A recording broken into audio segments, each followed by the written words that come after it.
மெய்ப்பனில்லாத ஆடுகள் போல் மேய்கின்றார் பாவ புல்வெளியில். மெய்ப்பன் இயேசுவை அறிந்த நீயும் மேன்மையை நாடி ஓடுவாயோ?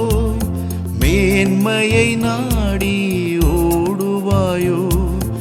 உனக்காக நான் மரித்தேனே, எனக்காக நீ என்ன செய்தாய்? உனக்காக நான் மரித்தேனே, எனக்காக நீ என்ன செய்தாய்? எனக்காக நீ